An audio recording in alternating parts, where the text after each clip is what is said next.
ታምራት ላይኔ አዲሱ ለገሰና በረከት ስምኦን የማይረሳ በደል በድለዋል የአማራ ክልል። አዎ አገር ያወቀው ሀቅ ነው። ከአዋሽ በታች ያለ አማራ ነፍጠኛ ነው፣ ወራሪ ነው ብሎ በሐረሪ፣ በአርሲ፣ በወለጋ፣ በዲማ፣ በያቤሎ ምስኪን ገበሬዎችን አፈር ገፊዎችን አስጨፍጭፏል። ነፍሰ ጡር በህይወቷ ሆዷ በሜንጫ ተቀዶ እያዩ ተሳልቀዋል።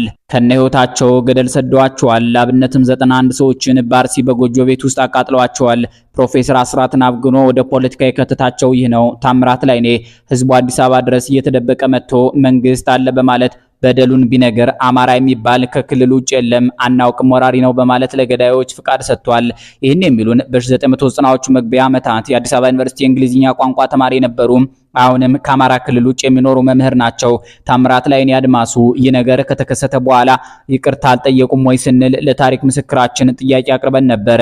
እንዲያውም ምስሉን ለሻዕቢያ ነበር የሚልኩት እንኳን ይቅርታ ሊጠይቅ መቻም ነው በማለት የእነዚያ ገበሬዎች ደም አገሪቱን በረሃብ አለንጋ ያስገርፋታል የሚሰኝ ሐሳባቸውን አክለውልናል። የአማሮችን ግድያ በታሪክ ውስጥ አማራን ከእንስሳ ጋር ያመሳሰለ ሰድቦ ለሰዳቢ ለሰጠው ሻዕቢያ ማሳወቃቸው መበቀላቸው ነው ወይ ብለን የጠየቅናቸው የታሪክ መስካሪያችን በእነሱ ቤት ይመስለኛል። የሚገርምህ በዚህ በጅማ ዞን ባጋሮ በሻሻ የአሁኑ ጠቅላይ ሚኒስትር አገር በ1999 ዓ.ም የመስከረም ማርያም ዕለት ካህናቱን ምዕመኑን አርደውና መቅደሱን ሲያቃጥሉ ምስሉ የታየው በሻዕቢያ ሚዲያ ነበር ብለውናል።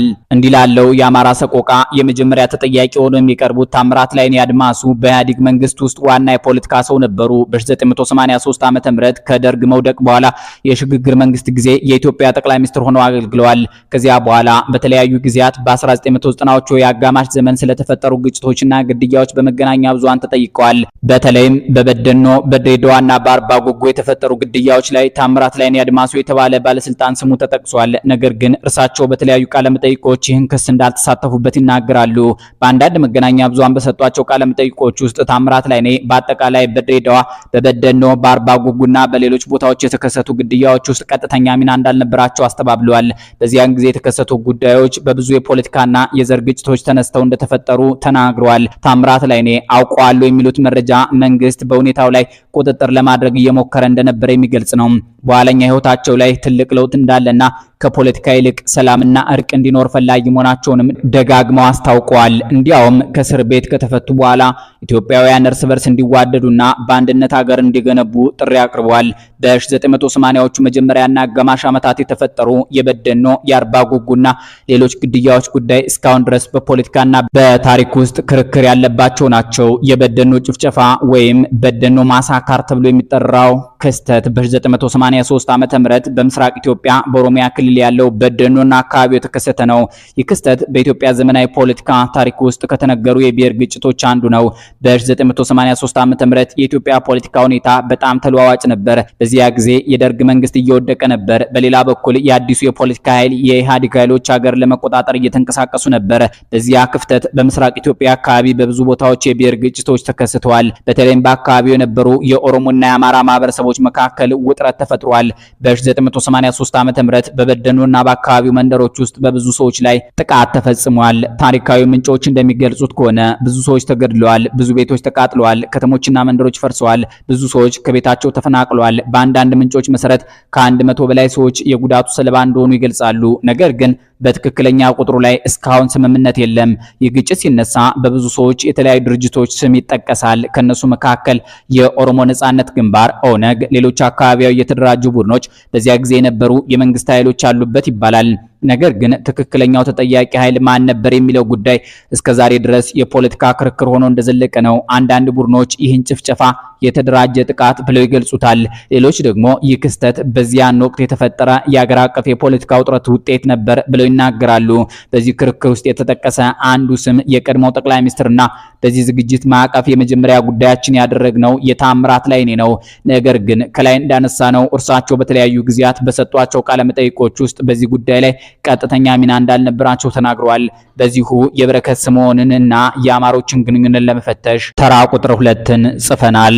ወልቃይት፣ ጠገዴ፣ ጠለምትና ራያ ወደ ትግራይ ሲካተቱ ለምን ብለው የጠየቁት የጠለምቱ ንጉሴ ጢሞና የራያው ይርጋ አበበ ወይም አውጃኖ በ1983 ዓ.ም አዲስ ዘመን አካባቢ በነበረ የስልጠና ቦታ ላይ ተገድለዋል ተብሎ ይገለጻል። አንዳንድ ጽሑፎች እንደሚገልጹት ከሆነ እንደ አውጃኖ ያሉ የተቃውሞ ድምጾችን በመግደል በመሰወር ወይም በማሸማቀቅ ከውሳኔ ሰጭነት እንዲገለሉ ተደርጓል። በአካባቢያዊ ታሪክና በፖለቲካ ውይይቶች ውስጥ አውጃኖ ተብሎ የሚጠራው ይርጋ አበበ ነው። አውጃኖ በራያ አካባቢ የታወቀ ሰው ነበር። ይህ ታጋይ ከበረከት ስምኦን ጋር የሚጠቀስ ግንኙነት ያለው ሰው ነበር። በዋናነት የአውጃኖና ጓዶቹ አቋም የአማራ አጽመ ርስት ናቸው የሚሏቸው መሬቶች ለአዋሳኝ ክልሎች ተላልፈው እየተሰጡ ነው የሚል ነበር። በተለይ የራያ ማንነት በአማራ የወሎ ግዛት ወይስ በትግራይ ደቡባዊ ትግራይ ስር ይሁን በሚለው ክርክር ውስጥ አውጃኖ ወይም ይርጋ አበበ መሬቱም የአማራ ሰዎቹም አማሮች ናቸው የሚል አቋም ነበረው ይላሉ። ነገር ግን እስካሁን ሁሉ ባልታወቀ ምክንያት አውጃኖ ተገድሏል። አከራካሪዎቹ ግዛቶችም ወደ ትግራይ ተካለው ቆይተዋል። የዚያ ዘመን በአዴን ውስጥ ከነበሩ ታላላቅ ፖለቲከኞች አንዱ በረከት ስምኦን ይጠቀሳሉ። ስለዚህ በወልቃይትና ራያ የነበሩ የፖለቲካ ግጭቶችና ውሳኔዎች ውስጥ ስማቸው በጉልህ ተጠቅሶ ይገኛል። በወልቃይትና ራያ ጉዳይ ላይ የተገለጸው አቋማቸውን በአጠቃላይ የፌዴራል ስርዓትን የሚደግፍ ነበር። ከ1983 ዓ.ም በኋላ የተመሰረተው የኢህአዴግ መንግስት የብሔር ፌዴራሊዝም ስርዓት ጌታ መሆኑን ተከትሎ የክልል ድንበሮች በብሔር መለያ መሰረት እንዲደረጉ ተወስኗል። በረከት ስምኦን ይህን ስርዓት ከሚመሩ ዋና ፖለቲከኞች መካከል ነበሩ። ነገር ግን ብዙ አማርኛ ተናጋሪና በማንነት ምርጫም ጎንደሬና ወሎየንን ብለው የሚያምኑ የወልቃይት ራያ ሰዎች ወደ ትግራይ ሲጠቃለሉ እንደ በአዴን ቁልፍ ሰው ሚናቸውን አልተወጡም ተብለው ይወቀሳሉ። በመጀመሪያዎቹ የአማራና ትግራይ ድንበር የማካለል ዓመታት የአማራ ክልል አስተዳዳሪ የነበሩት ደግሞ አዲሱ ለገሰ ነበሩ። በዚህ ዝግጅት ማዕቀፍ ውስጥ ሶስተኛው ሰው አድርገን እንመልከታቸው። ከ30 ዓመት በፊት የትግራይ ክልል አስተዳዳሪ የነበሩት ገብሩ አስራትና አዲሱ ለገሰ በወልቃይት ጉዳይ ይከራከሩ እንደነበረ ገብሩ አስራት ፍንጭ ሰጥተዋል። ገብሩ አስራት ሉዓላዊነትና ዲሞክራሲ በኢትዮጵያ በተሰኘው መጽሐፋቸው ሁኔታውን ሲገልጹት በምዕራብ በኩል በጠገዴ ወረዳ ግጨው በሚባለው አካባቢ የድንበር አከላለል የተከናወነው ከሁለቱ ክልሎች በተውጣጡ ተወካዮች እንደነበርና የማካለሉ ተግባር ሲፈጸም አዲሱ ርዕሰ መስተዳድር ከነበረበት ከአማራው ክልል ምንም አይነት ቅሬታ እንዳልተሰማና ይህን አይነቱን ቅሬታ ከ10 ዓመት በኋላ ማንሳቱ ተገቢ እንዳልሆነ ነገሬው አሁንም የይገባኛል ጥያቄ ካለ አግባብ ባለው መንገድ በሕገ መንግስቱ የተቀመጠውን የመፍትሄ አሰጣጥ ስነ ስርዓት ተከትሎ መጠየቅ እንደሚችል ገለጽኩለት የሚሉ ቃላትን ተጠቅመዋል። ይህን የመወሰኛ ቦታ ይዘውት የነበሩት አዲሱ ለገሰ ማን ናቸው የሚል ጥያቄ ሊኖር ይችላል። አንድ ስልጣናቸውን ወስጃለሁ ያሉ ሰው ህዳር 2005 ዓ.ም ኢህአዴግ ከየት ወዴትና ታሪካዊ ሂደቱ በሚል ርዕስ ከሰጧቸው ስልጣና ላይ የቀነጫጨቡትን ማስታወሻ አገላብጠው በማህበራዊ ትስስር ገጾች ለቀው ታግኝተነው ነበር። በዚያ ማስታወሻ ላይ የተገለጹት አዲሱ ለገሰ ስለራሳቸው እንዲናገራሉ። እኔ ሐረር ያደኩ የባለ ርስት ልጅ ነኝ። እናም አማርኛና ኦሮምኛ እናገራለሁ። የኢህአፓና የብአዴን የበረሃ ትግል በሰሜን ኢትዮጵያ እንድቆይ ስላደረገኝ ትግርኛም እናገራለሁ። ሶስቱንም ቋንቋ በመናገሬ ደግሞ ብሔሬ ጥያቄ ውስጥ ወድቆ ያውቃል። ኢህአፓ ውስጥ እያለሁ አለቃዬን አላውቀውም ነበር። በነፃ መሬት ጋቢ ለብሼ ምንሽር ይዤ ተደብቄ ነበር ህዝብ የምቀሰቅሰው። ኢህአዴግ አካሄድ ግን በህቡ የሚካሄድ ትግል ሳይሆን አቅጣጫው መሪውና ስምሪቱ ታውቆ ህዝቡን እያሳተፈ ነበር ይካሄድ የነበረው።